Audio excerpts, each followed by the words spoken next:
Assalamualaikum warahmatullahi wabarakatuh. Perkenalkan, nama saya Dafa Alifian Wahyu Falas Putra dan rekan saya Utari. Dan di sini kami akan menjelaskan tentang implementasi model e-commerce menggunakan Content Management System atau CMS. Next. Nah, apa sih itu CMS? Nah, CMS itu atau Content Management System itu adalah sistem yang digunakan untuk mengelola, mengubah, dan mempublikasi konten digital di website tanpa perlu kemampuan pemrograman mendalam. Nah, contoh-contohnya CMS itu yang populer ya, ada WordPress, Joomla, Drupal, dan Magento. Oke, next. Nah, untuk fungsi CMS sendiri dalam e-commerce itu yang pertama itu ada manajemen produk ya. Nah, itu untuk menambah, ubah, dan hapus produk dengan mudah ya, mempermudah gitu. Nah, yang kedua itu ada manajemen pelanggan atau menyimpan data pelanggan dan riwayat pembelian dari pelanggan tersebut. Dan yang nomor tiga itu ada transaksi online, yaitu mendukung pembayaran otomatis dan pengiriman digital. Dan yang selanjutnya, yang keempat, itu ada desain responsif. Tampilan website mudah disesuaikan ya. Nah, untuk yang selanjutnya itu yang lain-lain.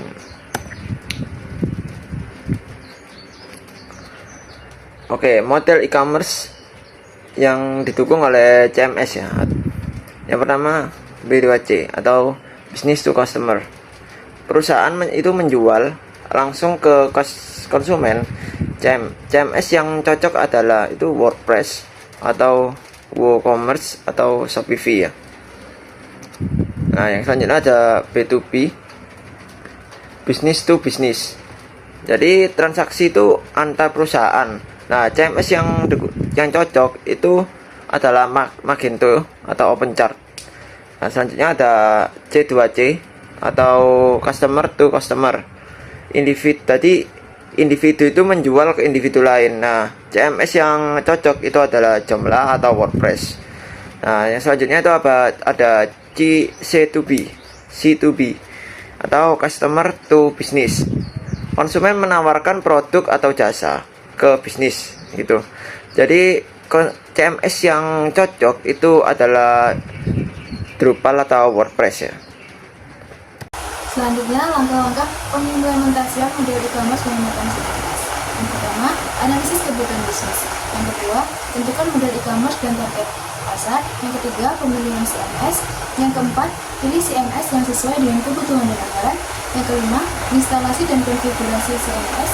Keenam, siapkan hosting, domain, dan instalasi CMS. Yang ketujuh, desain dan penyesuaian template. Kedelapan, sesuaikan tampilan website dengan identitas brand. Yang kesembilan, integrasi plugin e-commerce. Yang kesepuluh, tambahkan fitur pembayaran, pengiriman, SEO, dan keamanan. Yang kesebelas, uji coba dan peluncuran. Dan jangan lupa lakukan testing sebelum website resmi digunakan. Kelebihan dan kekurangan CMS dengan e-commerce. Kelebihannya yang pertama, biaya rendah, tidak perlu coding, skalabilitas tinggi, banyak tema dan plugin.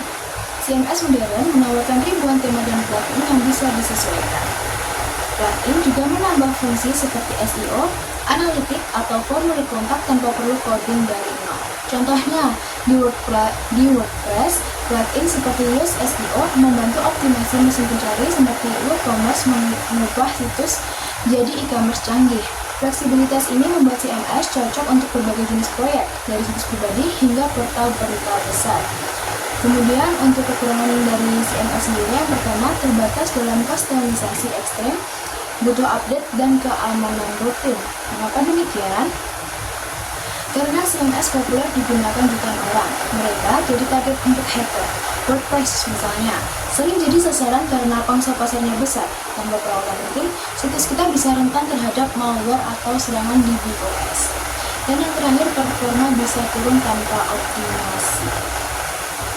Hubungan CMS dengan bisnis mudah kanvas. Yang pertama, value proposition. Website profesional meningkatkan nilai tawar bisnis. Yang kedua, customer relationship. CMS mempermudah interaksi dan retensi pelanggan. Yang ketiga, channels. Website menjadi saluran utama distribusi produk. Nah, kita ada contoh kasus dari website Lorobono. Nah, website Lorobono ini mengupayakan meningkatkan kinerja website dengan upaya SEO. Penerapan SEO ini dapat cepat terindeks oleh mesin pencari berdasarkan kata kunci tertentu dan bisa menembus halaman-halaman terdepan di mesin pencari. Strategi SEO yang dilakukan pada situs lorobono.id ini adalah strategi on-page dengan memanfaatkan plugin Yoast SEO sebagai salah satu alat untuk mengoptimalkan keyword, key phrase, atau kata kunci untuk meraih posisi terbaik pada mesin pencari khususnya Google. Hasil dari kinerja Yoast SEO terbukti cukup cepat menempatkan alamat situs di halaman hasil pencarian search engine Google. Kesimpulan dari materi ini adalah implementasi model e-commerce menggunakan CMS memberikan kemudahan bagi individu maupun perusahaan dalam membangun dan mengelola toko online tanpa harus memiliki kemampuan pemrograman yang tinggi. CMS memungkinkan pengguna untuk mengatur konten, produk, pelanggan, dan transaksi secara efisien melalui antarmuka yang mudah digunakan. Dengan adanya berbagai pilihan CMS seperti WordPress, Magento, dan Shopify, setiap model e-commerce seperti B2C, B2B, maupun C2C dapat diimplementasikan sesuai kebutuhan bisnis. Selain itu, CMS juga mendukung integrasi plugin yang membantu memperluas fungsi website, mulai dari sistem pembayaran hingga optimasi mesin pencari atau SEO. Meskipun CMS memiliki keterbatasan dalam hal kustomisasi penuh dan memerlukan perawatan berkala, manfaatnya dalam hal efisiensi biaya, fleksibilitas, serta kecepatan implementasi menjadikannya solusi ideal untuk bisnis digital. Dengan pemilihan CMS yang tepat dan strategi bisnis yang matang, CMS dapat menjadi fondasi utama dalam mengembangkan e-commerce yang profesional, efektif, dan berdaya saing tinggi. Sekian presentasi dari kelompok kami. Ada kurang lebihnya kami mohon maaf. Wassalamualaikum warahmatullahi wabarakatuh.